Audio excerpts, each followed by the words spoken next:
Sa taong 2026, hindi na distansya ang sumusukat sa layo ng dalawang tao, kundi ang bilis ng pintig ng internet signal.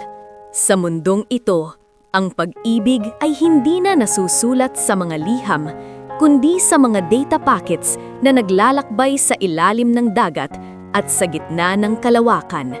Ngunit sa likod ng bawat online status ay isang pusong naghihintay, at sa bawat scene ay isang kaluluwang unti-unting namamatay. Dito tayo nagsisimula, sa isang kwentong binubuo ng mga pixels, pinatibay ng mga video calls, at ngayoy unti-unting binubura ng isang malamig na diskoneksyon. Ito ang espasyong hindi mo makikita sa mapa. Ang madilim na bahagi ng koneksyon, ang hangganan sa pagitan ng Wi-Fi at paalam. Tinititigan ko ang typing na indicator sa screen ko. Parang isang heartbeat na hindi matapos-tapos. Isang tuldok, 2, 3, pabalik-balik. Alam mo niyang pakiramdam na punong-puno ang inbox mo pero ang pakiramdam mo ay mag-isa ka lang sa loob ng madilim na kwarto. Ang tanging nagbibigay ng liwanag sa mukha ko ay ang asul na sinag ng cellphone habang hinihintay ko ang paliwanag na alam ko namang hindi darating. Sabi mo noon kahit anong mangyari, isang click lang, naroon ka. Pero bakit ngayon kahit may 5 bars ang signal ko, hindi na kita maabot? Para kang ghost signal, Marco. Nandyan pero hindi mahawakan. Nararamdaman pero hindi na makausap. Hinihipan ko ang usok ng kape habang nakatingin sa send button. Ang daling pindutin, di ba? Isang galaw lang ng daliri, takos na ang lahat. Hindi dahil hindi na kita mahal, kundi dahil pagod na akong makipaglaban sa isang relasyong nabubuhay lang sa loob ng application. Pagod na akong yakapin ang screen ng phone ko tuwing gabi habang iniisip kong kailan kita totoong mahahawakan. Ang Wi-Fi na naglapit sa atin noon, siya na ring nagpapakita kung gaano tayo kalayo sa isa't isa ngayon. Masakit man, kailangang aminin na ang connected status natin ay isang malaking kasinungalingan. Minsan, ang pinakamataas na uri ng pagmamahal ay ang lakas ng loob na pindutin ang disconnect bago pa tayo tuluyang lamunin ng katahimikan. At sa isang saglit, ang ingay ng mga notifications ay napalitan ng isang nakabibinging katahimikan. Walang message tones, walang vibrations, wala nang typing. Ang huling I love you ay naiwan sa ere, hindi na-deliver, hindi na nakasave sa cloud ng kanilang tadhana. Dahil sa mundong ito, hindi sapat ang mabilis na koneksyon para itama ang maling panahon. Ang dating tayo ay naging user not found na lamang sa isang scroll ng nakaraan. Handa ka na bang pakinggan ang tunog ng isang pusong nagla-log out? Ito ang Love Log Out sa pagitan ng Wi-Fi at paalam. Ang huling signal bago ang tuluyang paglimot. 2:00 na ng madaling araw. Ang oras kung kailan ang lahat ng ingay ng lungsod ay humuhupa na. Maliban sa mahinang ugong ng desktop fan at ang paminsan-minsang pag-vibrate ng isang cellphone sa ibabaw ng malamig na lamesa. Sa loob ng kwartong tanging asul na liwanag mula sa monitor ang nagbibigay ng buhay, naroon si Leah, nakatitig sa isang bintanang hindi gawa sa salamin, kundi sa mga pixels at algorithms. Ang bawat pagkurap ng kanyang mga mata ay tila pagbibilang ng mga segundo ng pagkakataong hindi nila maibalik. Ang katahimikan ay hindi na mapayapa. Ito ay naging isang mabigat na kumot na bumabalot sa kanya, habang ang bawat notification sound ay tila isang malakas na pasabog na gumigising sa kanyang natutulog na kaba. Sa kabilang dako ng dagat, sa isang time zone na pilit nilang pinagtutugma, naghihintay ang isang linyang malapit ng maputol. Hindi dahil sa mahinang signal, kundi dahil sa pagod na puso. Marco, nakikita mo ba ako? O baka naman yung image ko lang na naglalagang tinitignan mo? Alam mo, minsan, Iniisip ko kung naaalala mo pa ba ang amoy ng totoo kong pabango? O kung ang tanging alaala mo na lang sa akin ay ang low-resolution na version ko na madalas mag-freeze kapag mahina ang koneksyon niyo rito? Ang hirap, Marco. Ang hirap makipag-usap sa isang mukhang naka-frame lang sa loob ng isang rectangle. Gusto kitang hawakan. Gusto kong maramdaman yung init ng kamay mo pero tuwing itatapat ko ang daliri ko sa screen, ang tanging nararamdaman ko lang ay ang init ng battery ng phone ko. Bakit ganon? 5 taon na tayong connected sa social media pero bakit pakiramdam ko mas malayo tayo sa isa't isa ngayon kesa nung hindi pa tayo magkakilala? Parang bawat update ng application na gamit natin, lalong nagiging outdated yung nararamdaman mo para sa akin. Leah, naririnig kita. Malinaw na malinaw ang boses mo pero yung mga salita mo, parang static na lang na pumapasok sa tenga ko. Pagod na ako. Pagod na ako magpaliwanag kung bakit hindi ako nakasagot sa call mo dahil sa trabaho o kung bakit biglang nawala ang signal ko sa gitna ng pag-aaway natin. Hindi itong pinangarap ko para sa ating dalawa. Hindi ko gustong maging boses lang sa speaker mo at hindi ko gustong maging mukha na pwedeng iswipe away kapag ayaw mo nang makinig. Tumingin ako sa router ko kanina, Leah. Yung mga ilaw na kumukurap-kurap. Parang tayo.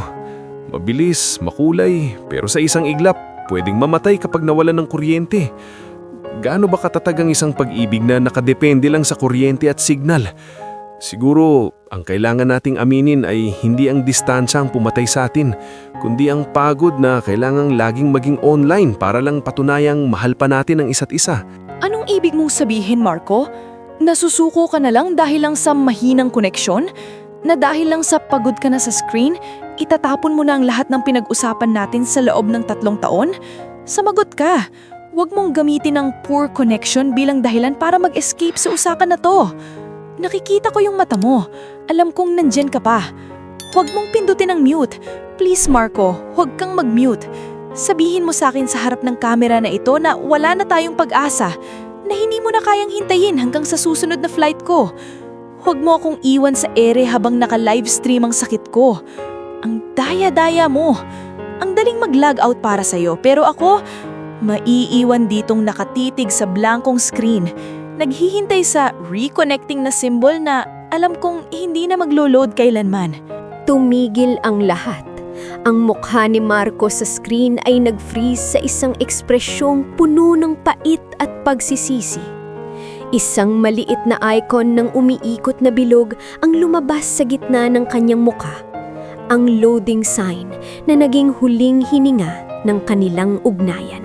Sa bawat ikot nito, tila binubura ang mga pangakong binuo sa loob ng chatbox at ang mga pangarap na itinago sa cloud storage.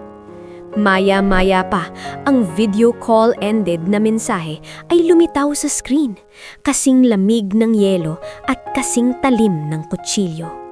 Wala ng boses, wala ng muka, wala ng typing.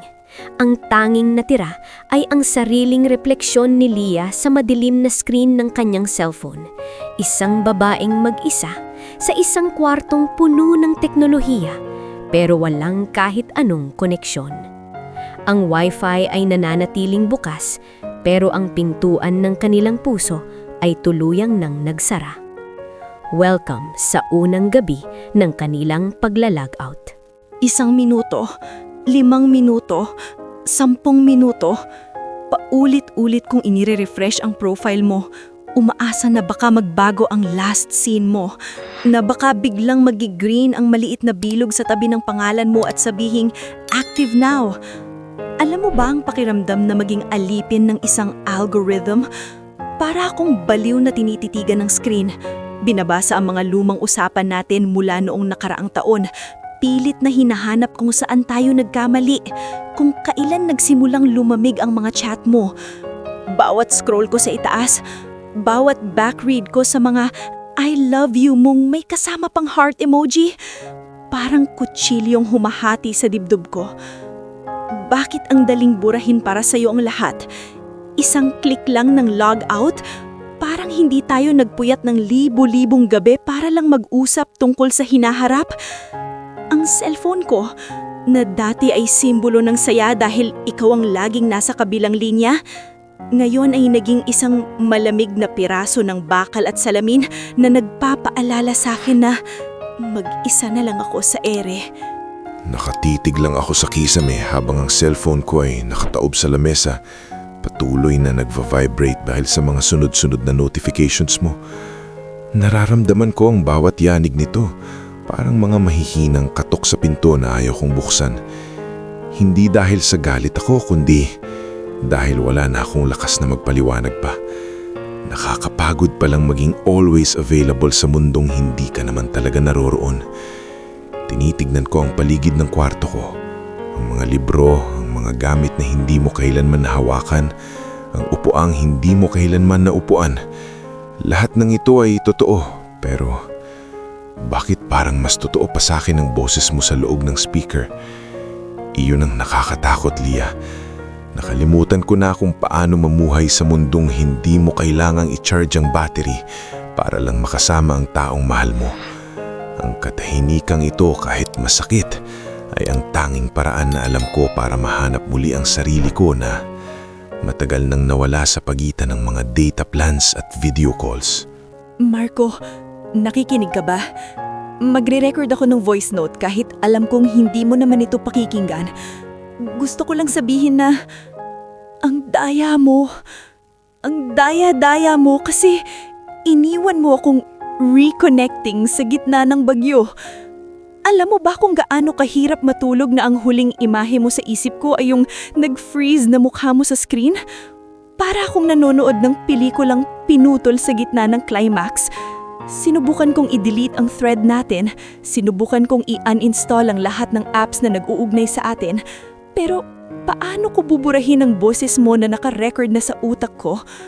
Bawat notification sound na naririnig ko sa paligid, kahit hindi sa akin, napapatingin ako sa phone ko, umaasa na baka sakaling nag-glitch lang ang tadhana at babalik ka. Pero wala.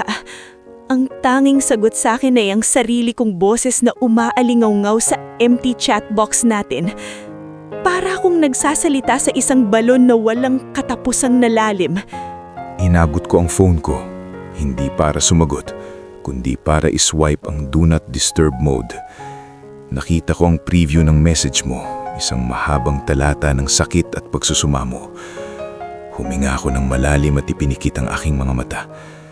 Sabi nila sa 2026, wala na dapat taong nalulungkot dahil lahat ay pwedeng makausap sa isang pindot lang. Pero bakit mas pakiramdam ko ang lungkot ngayon?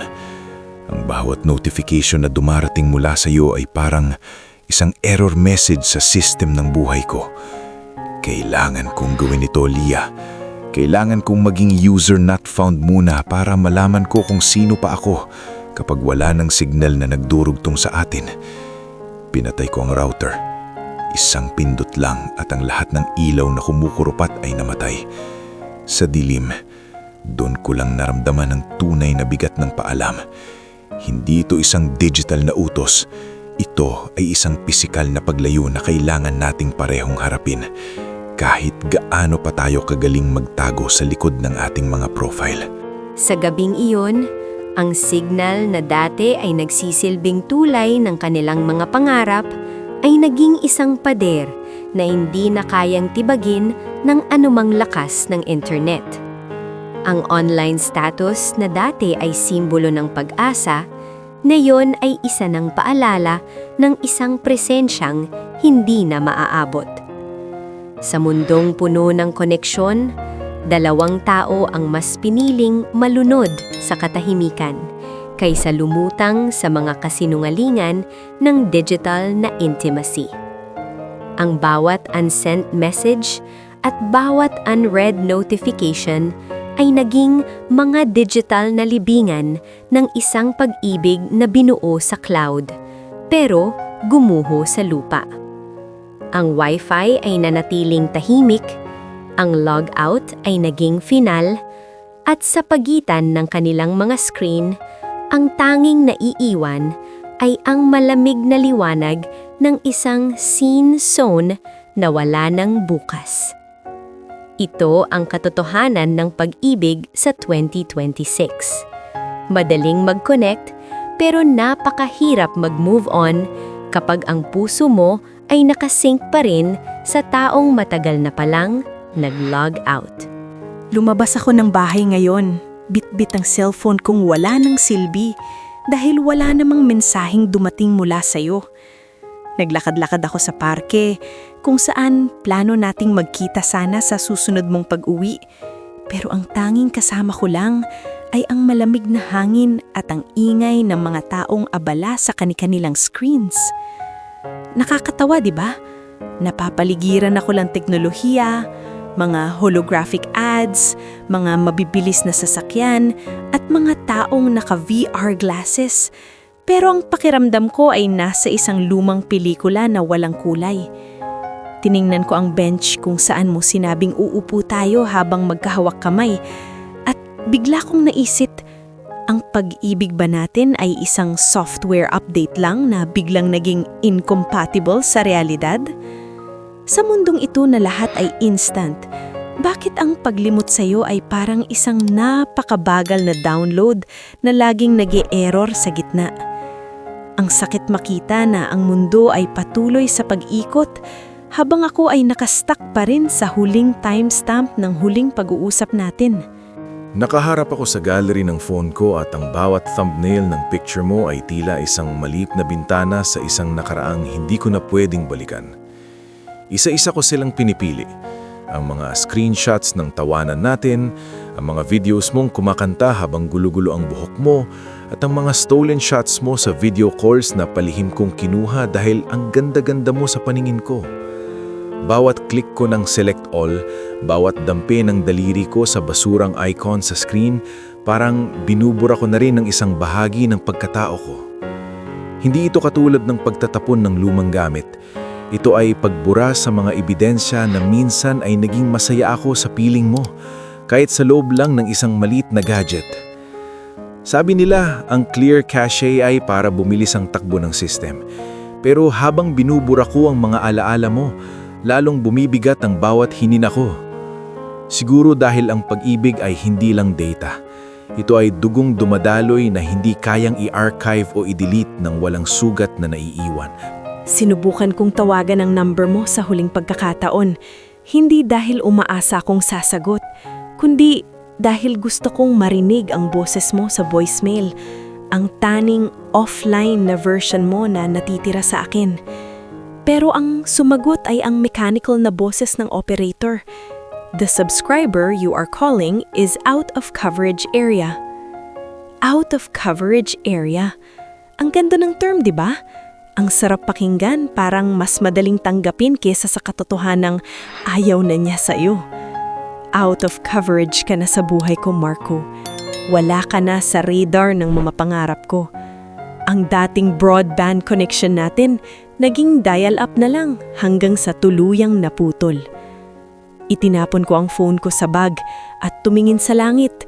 Doon ko na-realize na sa loob ng 3 taon, nakalimutan kong tumingin sa itaas dahil laging nakayuko ang ulo ko sa screen mo. Ang langit pala ay hindi pixelated. Ang ulap pala ay hindi storage. At ang paalam pala ay hindi lang basta pag-off ng device. Ito ay ang pagtanggap na ang taong mahal mo ay isa na lang link na hindi na kailanman maglo-load. Dumating na ang sandali na pinakakinakatakutan ko, ang pagpindot sa delete account button. Nakatitig ako sa screen at tinatanong ako ng system na, "Are you sure you want to delete your profile? This action cannot be undone." Napangiti ako ng mapait. Wala naman talagang undone sa totoong buhay, di ba? Hindi mo naman pwedeng i-undo ang sakit na naidulot natin sa isa't isa. Hindi mo naman pwedeng i-undo ang mga oras na nasayang sa kakahintay sa signal. Inihanda ko ang aking sarili, ang huling hininga bago ang huling click. Sa mundong ito na lahat gusto ng followers at likes, pipiliin ko namang maging anonymous. Pipiliin kong mawala sa digital na mapa mo para mahanap ko naman ang sarili ko sa totoong mundo. Isang click, isang mabilis na vibrate. At doon, ang screen ay naging itim. Wala ng notification, wala ng typing, wala na tayo. Sa wakas, malaya na ako sa wifi na naging tanikala ko. Pero ba't ang pakiramdam ko ay wala na rin akong signal sa mundo? Sa pagitan ng Wi-Fi at paalam, may isang espasyong tinatawag nating wala. Ito ang lugar kung saan ang mga consent messages ay naglalakbay ng walang hanggan at ang mga unread notifications ay nagiging mga multo ng ating mga pangarap. Sa pagtatapos ng Scene 3, nakita natin ang dalawang kaluluwang sinubukang pag-isahin ng teknolohiya ngunit pinaghiwalay din ng realidad. Sa mundong ito ng 2026, ang pinakamahirap na logout ay hindi ang pag-alis sa isang aplikasyon, kundi ang pag-alis sa puso ng taong naging mundo mo sa loob ng isang screen. Habang ang mga bituin ay patuloy na nagniningning sa labas ng kanilang mga bintana, ang kanilang mga digital na anino ay tuluyan ng naglaho. Wala nang reconnecting, wala nang retrying. Ang system ay tuluyan ng nag-shutdown at sa nakabibinging katahimikan ng gabi, ang tanging maririnig na lang ay ang tibok ng mga pusong natututo ng huminga, ng mag-isa. Ito ang love, logout. Ang signal ay tuluyan ng nawala. Suot ko ang aking AR glasses habang naglalakad sa mall.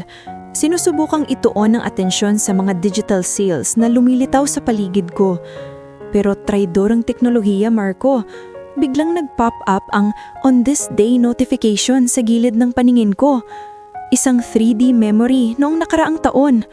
Nakita kita o ang hologram mo na tumatawa habang kumakain tayo ng virtual ice cream sa isang date natin sa metaverse. Parang totoo ang lahat. Parang kaya kitang hawakan kung iuunat ko lang ang kamay ko. Pero nang subukan kong abutin ang anino mo, ang tanging naramdaman ko ay ang malamig na hangin ng aircon. Bakit ba sa 2026 ang hirap-hirap maging mag-isa?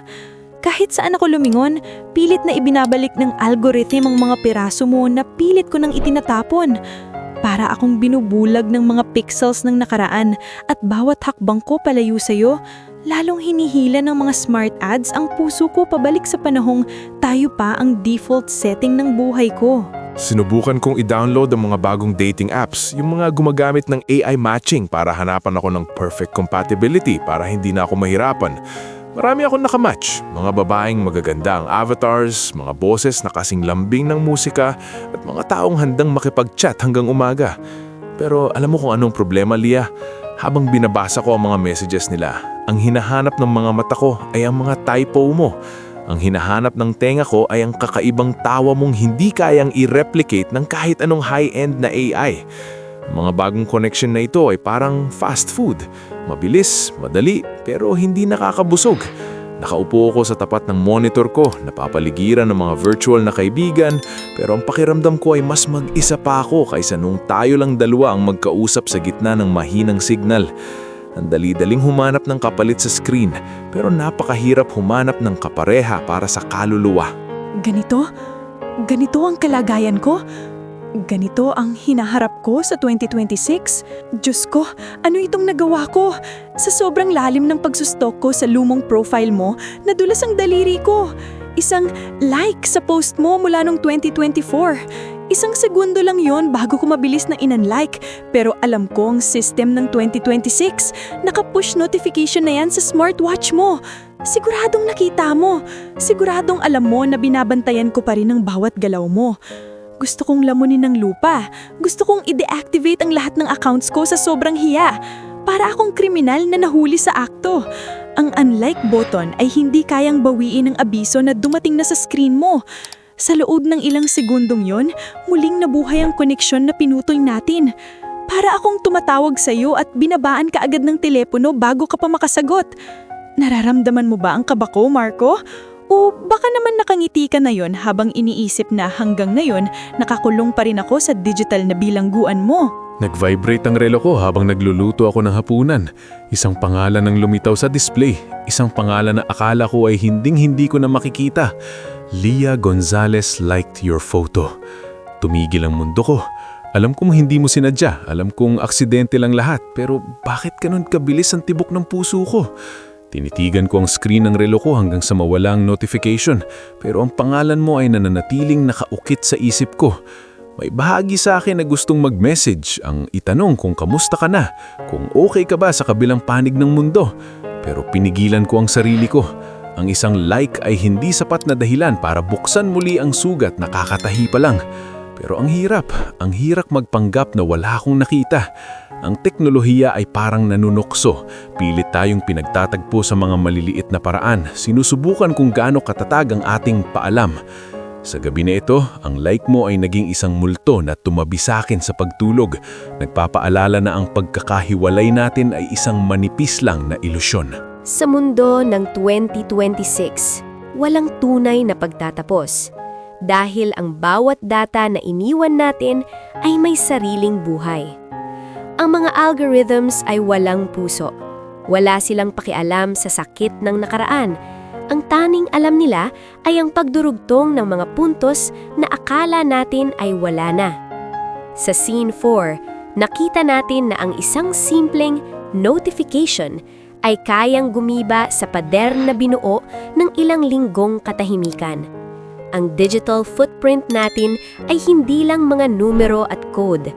Ito ay mga bakas ng ating mga luha at tawa na pilit nating itinatago pero laging nahahanap ng sistem. Habang ang gabi ay lumalalim, dalawang tao ang muling nag-iisip sa isa't isa dahil sa isang glitch ng tadhana sa loob ng kanilang mga devices. Ang like ay nawala, pero ang kaba ay nanatili. Ito ang love logout sa pagitan ng Wi-Fi at paalam.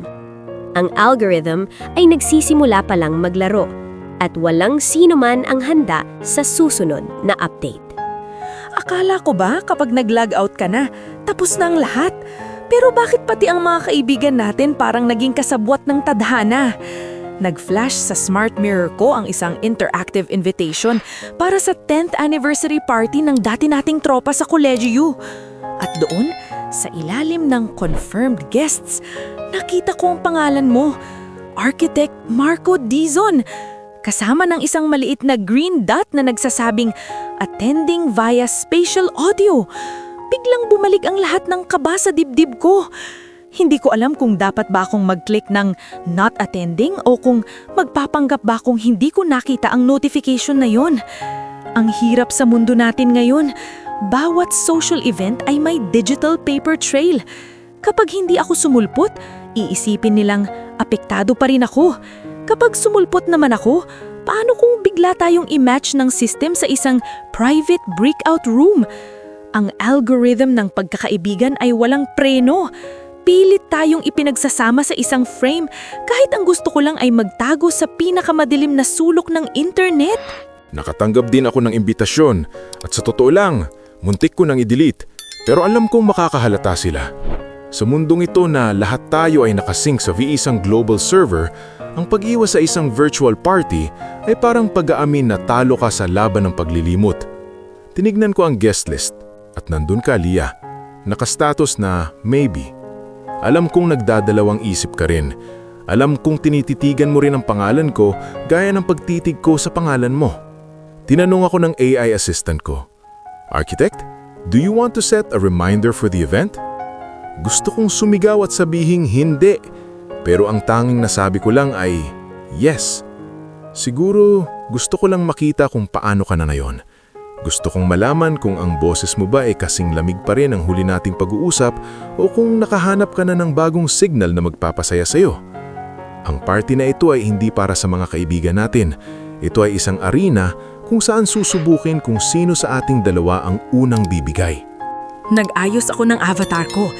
Pinili ko ang pinaka-sophisticated na skin, yung hindi bakasan puyat at mga luha ng nakaraang gabi. Habang nilalagay ko ang virtual jewelry sa aking digital self, napaisip ako, para kanino ba ito? Para sa kanila o para patunayan sa'yo na I'm doing better than ever? Binuksan ko ang pre-event chatroom at nakita kong nagtatype ka. Isang simpleng, see you guys later ang sinend mo. Napakasimple, napaka-casual, parang wala tayong pinagdaanang giyera bago tayo nag-log out sa isa't isa. Gusto kong mag-reply, gusto kong mag-drop ng isang pasaring na gif, pero pinigilan ko ang sarili ko. Sa mundong ito na bawat chat ay naka-record sa cloud, ang bawat salita ay pwedeng gamiting bala laban sa akin. Heto ako nakasuot ng pinakamagandang outfit sa metaverse, pero ang pakiramdam ko ay hubad na dahil alam mo kung ano ang totoo sa likod ng lahat ng pixels na ito. Pumasok ako sa virtual lobby at agad akong binalot ng spatial audio ng tawanan ng lakaibigan natin. Pero ang tanging hinahanap ng system ko ay ang frequency ng boses mo.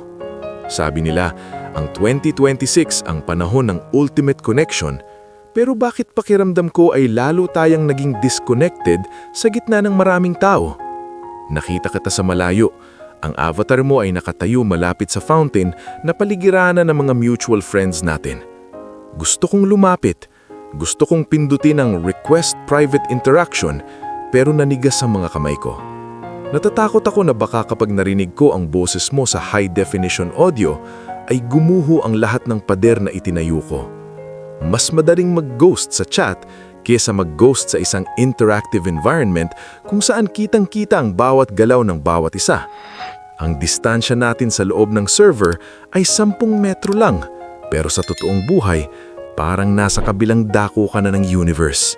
Sa mundo ng 2026, walang tunay na pagtatapos. Dahil ang bawat data na iniwan natin ay may sariling buhay. Ang mga algorithms ay walang puso. Wala silang pakialam sa sakit ng nakaraan. Ang tanging alam nila ay ang pagdurugtong ng mga puntos na akala natin ay wala na. Sa Scene 4, nakita natin na ang isang simpleng notification ay kayang gumiba sa pader na binuo ng ilang linggong katahimikan. Ang digital footprint natin ay hindi lang mga numero at code. Ito ay mga bakas ng ating mga luha at tawa na pilit nating itinatago pero laging nahahanap ng sistem. Habang ang gabi ay lumalalim, 2 tao ang muling nag-iisip sa isa't isa dahil sa isang glitch ng tadhana sa loob ng kanilang mga devices. Ang like ay nawala, pero ang kaba ay nanatili. Ito ang love logout sa pagitan ng Wi-Fi at paalam. Ang algorithm ay nagsisimula pa lang maglaro at walang sino man ang handa sa susunod na update. Pinindot ko ang icon ni Arya, ang pinakasikat na AI relationship counselor ng 2026. Sabi sa ads, kaya raw niyang i-analyze ang huling 3 taon ng aming chat history, voice notes, at pati na ang aming heart rate synchronization habang nagbi-video call kami. Arya, tanong ko sa kanya habang nakatitig sa kanyang holographic na muka na walang kahit anong wrinkles. Ano ang percentage na magkakabalikan pa kami ni Marco? Nakakatakot panoorin ang loading bar. Ang bawat porsyento ay parang hatol ng kamatayan. Habang hinihintay ko ang sagot, narealize ko kung gaano ako kawawa. Narito ako, humihingi ng payo sa isang algorithm na hindi kailanman nakaramdam ng kaba, hindi kailanman umiyak dahil sa isang scene, at hindi kailanman nag-log out ng may mabigat na dibdib. Paano maipapaliwanag ng code ang sakit ng pag-iisa ko sa gabi? Pero heto pa rin ako, nagbabayad ng subscription para lang may magsabi sa akin kung dapat ko na bang burahin ang huling pag-asa na natitira sa cloud. Sinubukan ko rin kausapin si Arya, pero ang tinanong ko sa kanya ay hindi kung magkakabalikan ba tayo, kundi kung paano ba mapapabilis ang proseso ng paglilimot. Ang sagot niya sa akin, based on your data patterns, architect, you are experiencing a 78% loss of digital routine. Suggestion, archive all remaining assets and engage in new social simulations. Napangiti ako ng mapait. New social simulations? Ang daling sabihin para sa isang programa na walang memorya ng amoy ng buhok mo o ang tunog ng boses mo kapag bagong gising ka. Sa mundong ito na lahat ay may diagnosis at solusyon, bakit ang hirap hanapan ng patch ang butas ng puso ko? Sabi ng AI, optimal recovery time, 6 months. Pero sa bawat segundong lumilipas na hindi ko naririnig ang notification mo, parang 6 na taon na ang lumipas. Ang lohika ng makina ay hindi sapat para itama ang pagkakamali ng ating tadhana. Ang AI ay marunong mag-compute, pero hindi ito marunong magmahal. Biglang nag-flicker ang screen ni Arya. Warning, sabi ng boses niya na biglang naging garalgal. An external user with similar data clusters is accessing the same query. Marco, ikaw ba yun? Alam ng system na pareho tayong naghahanap ng sagot sa iisang problema. Sa isang iglap, nag-overlap ang mga data windows namin. Nakita ko ang mga keywords na tinanong mo. Regret, connection fatigue, unsent apology. Napahinto ang paghinga ko. Sa gitna ng digital na mundong ito na puno ng artificial na talino, nagkaroon ng glitch na nagpakita sa akin ng totoo mong nararamdaman. Hindi ka rin pala okay. Hindi mo rin pala alam kung paano mag-log out ng tuluyan. Ang AI na dapat ay naghihiwalay sa atin para gumaling tayo. Siya pa ang naging tulay para makita ko ang multo ng pagsisisi mo. Arya, stop the analysis. Utos ko. Pero huli na. Ang sistema ay nagsimula ng mag-link ng ating mga sessions. Pilit tayong pinagbabangga sa gitna ng cyberspace. Nang makita kong nag-merge ang session natin, agad kong pinatay ang sistema. Emergency shutdown, sigaw ko sa room assistant ko.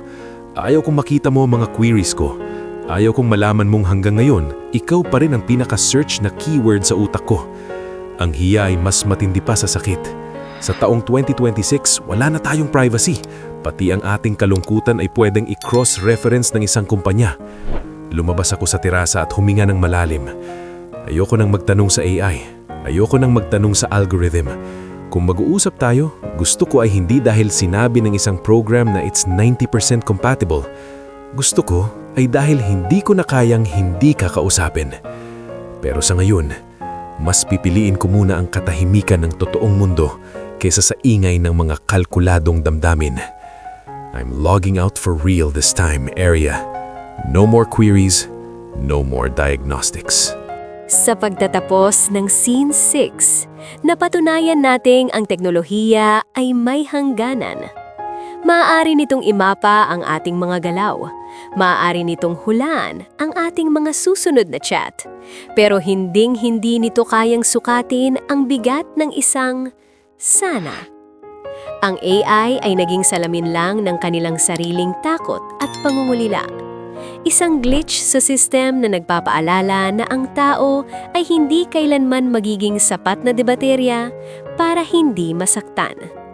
Sa pagitan ng Wi-Fi at paalam, may mga tanong na walang sagot at mga sugat na walang patch. Habang pinapatay nila ang kanilang mga devices, ang tanging natitira ay ang masakit na katotohanan na ang tunay na solusyon ay wala sa cloud, kundi sa lakas ng loob na harapin ang isa't isa ng walang filter, walang algorithm, at walang area na magdidikta ng susunod na hakbang. Ito ang love logout. Ang system ay offline, pero ang puso ay patuloy na nag-e-error. Sa gitna ng lahat ng digital notifications ko, isang lumang tunog ang narinig ko sa labas ng pinto. Isang katok. Walang hologram, walang app notification, kundi isang tunay na tao na may bitbit na karton. Isang box ng mga gamit ko na naiwan sa dati mong kondo sa ibang bansa. Habang binubuksan ko ang tape, ang amoy ng luma mong pabango ay biglang sumambulat sa buong kwarto ko. Kasing tapang ng katotohanang hindi ka pa rin nawala sa buhay ko. Inilabas ko ang isang lumang sweatshirt, isang bagay na hindi gawa sa pixels kundi sa tela. Niyakap ko ito ng mahigpit at doon ko naramdaman ang kaibahan ng realidad sa screen. Hindi ito nagbabuffer, hindi ito naglo-load. Ito ang analog trace ng pag-ibig nating nabaon na sa cloud. Sa bawat hibla ng tela, nararamdaman ko ang mga gabing magkasama tayo bago naging video call na lang ang lahat. Ang sweatshirt na ito ay hindi nangangailangan ng Wi-Fi para ipadama sa akin na minsan naging totoo tayo. Habang nag-aayos ako ng mga gamit para sa paglipat ko ng opisina, nahulog ang isang maliit na notebook mula sa ilalim ng desk ko.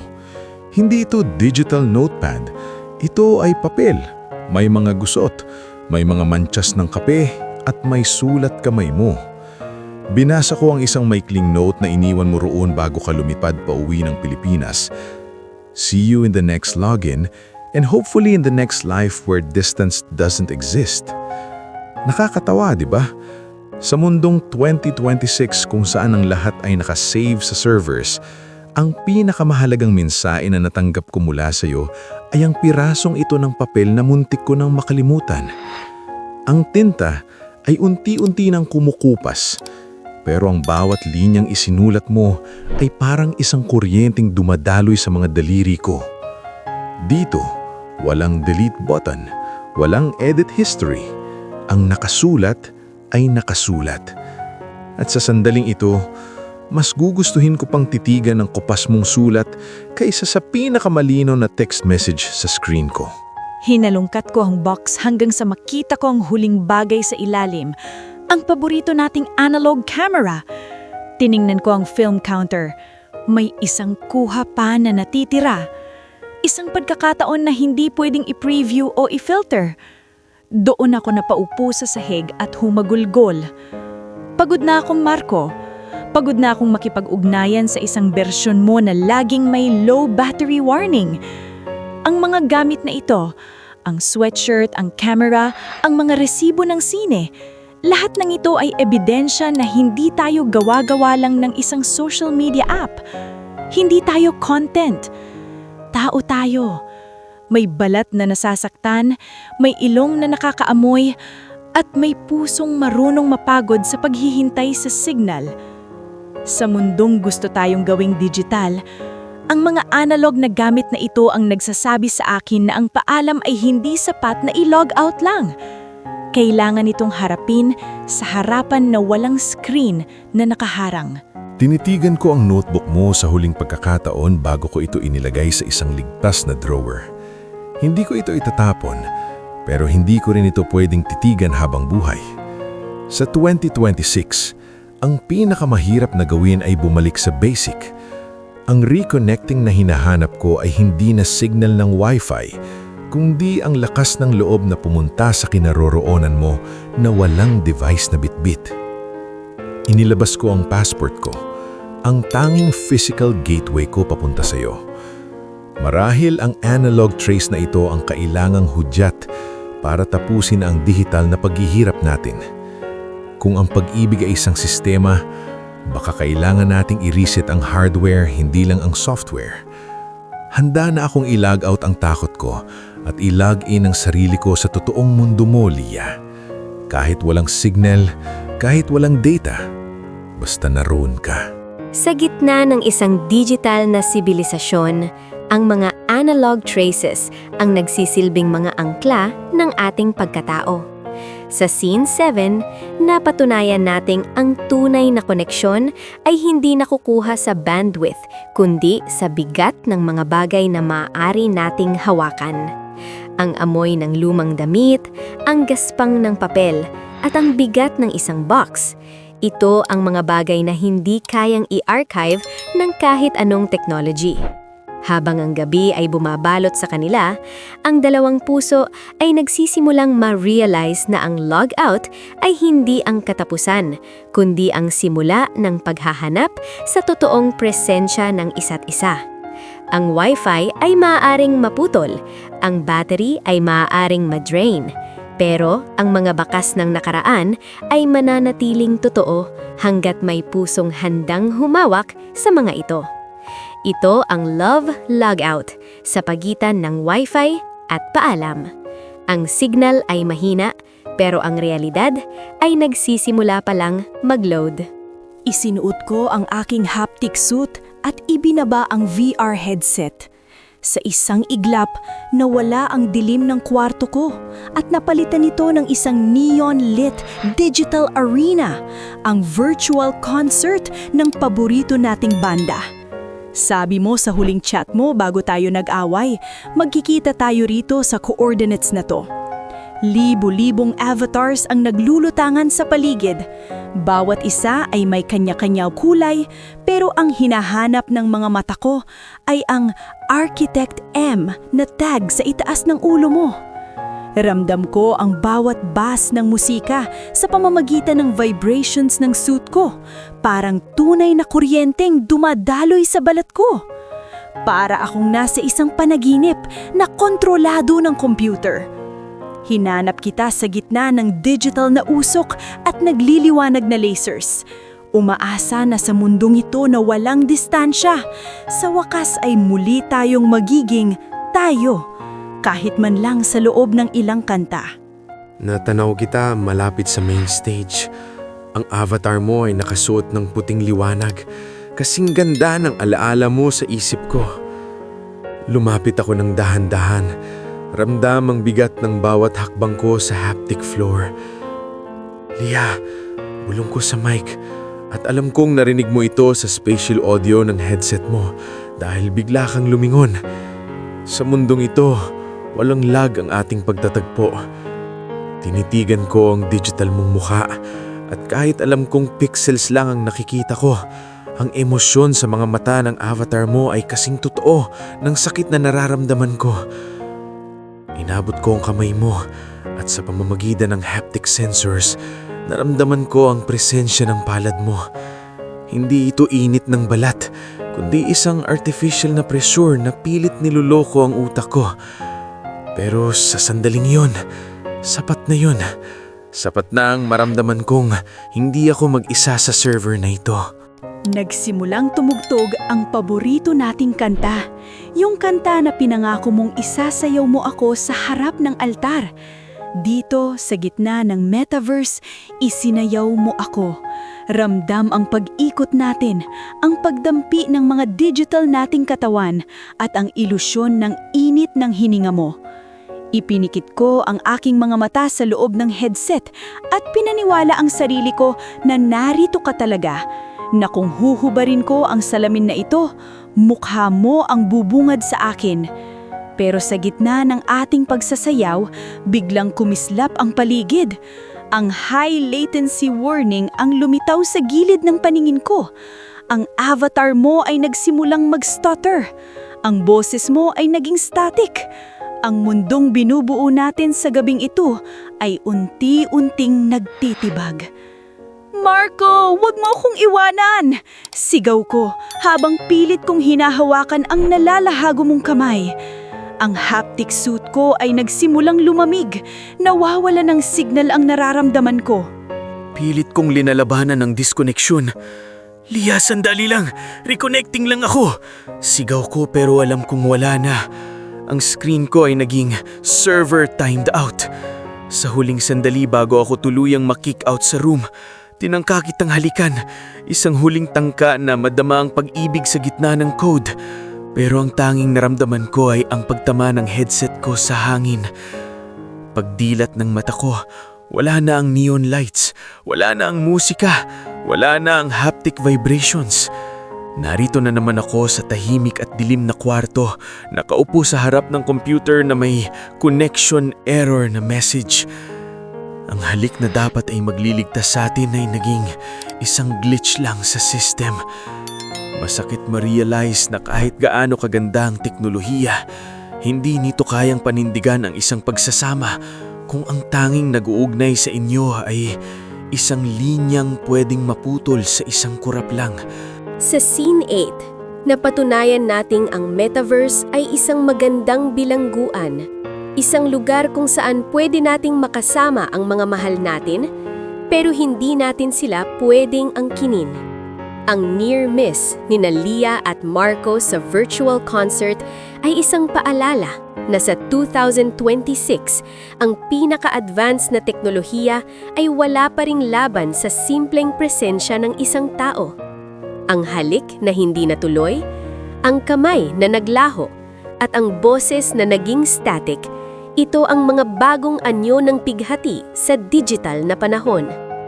Habang hinuhubad nila ang kanilang mga gear, ang taning naiiwan ay ang pakiramdam ng mas matinding pangungulila.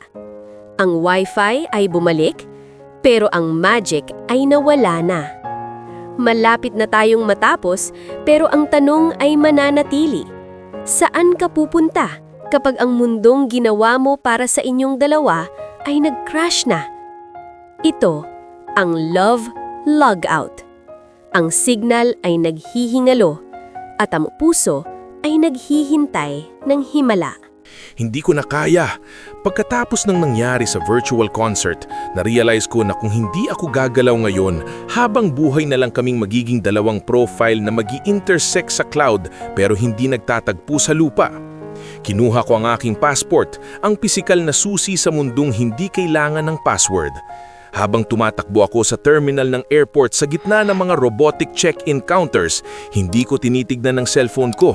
Ayoko nang mag-check ng status niya, ayoko nang mag-chat, ayoko nang magtanong kung active now ba siya. Ang gusto ko lang ay ang makita ang reflection ng sarili ko sa totoong mga mata niya, hindi sa pixels ng isang camera lens. Bawat segundo ng flight announcement ay parang isang countdown sa pagpapasabog ng lahat ng pader na itinayo namin. Sa taong 2026, ang pinaka-revolusyonaryong bagay na magagawa ng isang tao ay ang magpakita ng walang pasabi, ng walang notification at ng walang share location. Heto na ako, Leah. Lalabas na ako sa screen at papasok na ako sa buhay mo. Nakatitig ako sa labas ng bintana habang malakas ang ulan. Ang smart home system ko ay nagno-notify na internet connection is unstable. Pero sa unang pagkakataon, hindi ako natataranta. Parang wala na akong pakialam kung maputol ang wifi o kung madrain ng battery ng lahat ng gadgets ko. Pagod na ang kaluluwa ko kakahintay sa isang signal na laging nag-e-error. Tinitigan ko ang sweatshirt na ibinalik mo sa akin. Ang tanging bagay na may amoy mo pa. Iniisip ko, nasan ka na kaya? Saan ka nag-log out? Siguro tulad ng internet connection ko ngayon, tuluyan na ring naputol ang ugnayan nating dalawa. Nakakatawa, sa mundong lahat ay connected, bakit ang pakiramdam ko ay isolated ako sa isang isla na walang kahit anong bridge? Ipinikit ko ang mga mata ko at hiniling na sana, sa susunod na pagdilat ko, ang mundo ay hindi na digital, kundi totoo. Basang-basa ako ng ulan nang makarating ako sa harap ng pinto mo. Ang smart lock mo ay hindi ako kinikilala dahil matagal mo na akong tinanggal sa access list, pero hindi ako gagamit ng app. Kumatok ako, 3 malalakas at totoong katok sa pintong gawa sa kahoy. Ang tunog na iyon, ang pisikal na pagtama ng kamoy ko sa pinto mo ay ang pinakamalinaw na signal na ipinapadala ko sa iyo sa loob ng 3 taon. Nararamdaman ko ang kaba sa dibdib ko, isang kaba na hindi kayang sukatin ng kahit anong smartwatch. Wala nang mute button dito, Leah. Wala nang leave meeting. Kapag binuksan mo ang pinto na ito, wala nang ligtas na distansya. Handa na akong harapin ang galit mo, ang iyak mo at ang katotohanang baka huli na ang lahat. Pero kahit anong mangyari, mas pipiliin ko ang masaktan sa harap mo kaysa ang magmahal sa likod ng screen. Narinig ko ang katok. Sa simula, akala ko ay guni-guni lang o baka glitch sa system ng bahay ko. Pero nang buksan ko ang pinto, ang bumungad sa akin ay hindi isang holographic projection. Ikaw yun, Marco. Basang-basa, hinihingal at nanginginig sa lamig. Ang amoy mo, ang amoy ng ulan na hinaluan ng pamilyar mong pabango ay agad na sumakop sa pandama ko. Walang filter ang mukha mo. Nakikita ko ang pagod sa mga mata mo at ang luhang hinahalo sa patak ng ulan sa pisngi mo. Sa sandaling yon, na-realize ko kung gaano tayong naging tanga sa pagtitiwala sa wifi. Inabot ko ang kamay mo at sa unang pagkakataon sa loob ng mahabang panahon ay naramdaman ko ang init ng balat mo. Walang haptic suit, walang sensors. Ikaw to. Totoo ka.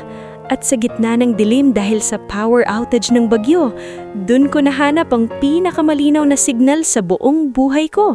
Sa Scene 9, ang virtual ay tuluyan ng nagapi ng pisikal. Ipinakita ni Leah at Marco na sa taong 2026, ang pinakamalakas na koneksyon ay hindi matatagpuan sa 6G o sa kahit anong satellite, kundi sa lakas ng loob na lumabas sa komportable at ligtas na mundo ng pixels. Ang pagtalon sa realidad ay isang panganib, pwedeng masaktan, pwedeng mabigo, pero ito lang ang tanging paraan para malaman kung ang pag-ibig ay totoo o isa lamang matagal na buffer. Habang nakatayo sila sa pintuan iyon, ang wifi ay patay, ang mga cellphone ay low battery, at ang mundo ay madilim. Pero sa gitna ng kadilimang iyon, ang dalawang tao ay muling nag-sync, hindi bilang mga profiles, kundi bilang mga tao. Ito ang love logout. Ang huling signal ay hindi na kailangan. Ang paalam ay pwedeng bawiin kung handa kang magpakita. Walang kuryente, walang ingay ng mga notifications. Tanging ang tunog lang ng ulan sa labas at ang malalim nating paghinga ang naririnig. Nakaupo tayo sa sahig, sa gitna ng sala, habang pinalilibutan tayo ng mga kandila. Tiningnan ko ang cellphone ko na nakalapag sa malayo. Madilim ang screen. Patay. Walang buhay. At sa unang pagkakataon, hindi ako natatakot na baka may mamiss akong message dahil ang tanging update na kailangan ko ay ang naririto ka sa tabi ko. Marco, bulong ko habang nakasandal ang ulo ko sa balikat mo. Bakit ba natin hinayaan na umabot tayo sa ganito? Bakit tayo naniwala na ang pag-ibig ay pwedeng isave sa cloud? Naramdaman ko ang paghigpit ng hawak mo sa kamay ko at sa simpleng pagdampi ng mga balat natin, parang na-reboot ang buong pagkatao ko. Hindi natin kailangan ng algorithm para malaman na mahal natin ang isa't isa. Kailangan lang nating maging totoo at ang katotohanan iyon ay hindi nakikita sa screen. Hinalikan ko ang noo mo at huminga ng malalim. Lia, patawad. Patawad dahil mas pinahalagahan ko ang signal kaysa sa pakiramdam. Akala ko noon sapat na ang makita kita sa video call para masabing kasama kita. Pero ngayong naririto na ako. Ngayong nararamdaman ko ang tibok ng puso mo, na-realize ko na ang digital world ay isang anino lang ng realidad. Mula ngayon, hindi ko na ipapangako na laging online ako. Pero ipapangako ko na tuwing kailangan mo ako, lalakbayin ko ang kahit anong distansya para lang mahawakan ang kamay mo. I-delete na natin ang mga takot natin, Lia. I-archive na natin ang lahat ng sakit. Ang bagong simula natin ay hindi mangyayari sa loob ng isang app, kundi dito sa mundong may ulan, may dilim, at may tayong dalawa. Handa na akong maglagin muli, pero sa pagkakataong ito, sa buhay mo na ako mananatili. At sa gitna ng gabing iyon, hindi na kailangan ng interface, hindi na kailangan ng bandwidth. Dahil ang pinakamalinaw na koneksyon ay ang pag-ibig na hindi napuputulan kahit mawalan ng signal ang buong mundo. Log out Log na tayo sa nakaraan. Welcome home. At dito nagtatapos ang signal ng kanilang pighati. Sa taong 2026, napatunayan ni Lia at Marco na ang puso ay laging makakahanap ng paraan para makabalik sa tunay nitong tahanan, sa piling ng isa't isa, malayo sa ingay ng teknolohiya. Ang Wi-Fi ay maaaring bumalik. Ang mga devices ay maaaring mag-charge, pero ang kanilang koneksyon ay hindi na muling aasa sa isang router. Natutunan nila na ang tunay na pag-ibig ay hindi kailangang i-stream, kailangan lang itong damhin. Sa pagitan ng Wi-Fi at paalam, pinili nila ang bawat isa. Ang system ay matagumpay na nag-shutdown para sa isang mas magandang bukas. Ito ang Love Logout. Ang signal ay 100%. Ang status, walang hanggang, active now. Maraming salamat sa pakikinig sa ating audio novel, Love Logout, sa pagitan ng Wi-Fi at paalam. Sana'y nagustuhan ninyo ang kwento ni Lia at Marco. Sa mundong puno ng digital na ingay, naway huwag nating kalimutang pahalagahan ang mga taong tunay na naririyan sa tabi natin. Kung nagustuhan nyo ang kwentong ito, huwag kalimutang i-like ang video, mag-subscribe sa Tagalog Romance Hub, at i-click ang notification bell para sa susunod nating audio journey. Tanong para sa inyo, naranasan nyo na rin bang mag-ghost o makahanap ng pag-ibig sa gitna ng mahinang signal? I-comment ang inyong digital hugot sa ibaba. Muli, ito ang inyong narrator, naglo-log out na para sa gabing ito. Hanggang sa muling pagkikita sa susunod nating audio novel. Mag-ingat kayo at laging piliin ang totoong koneksyon. Paalam!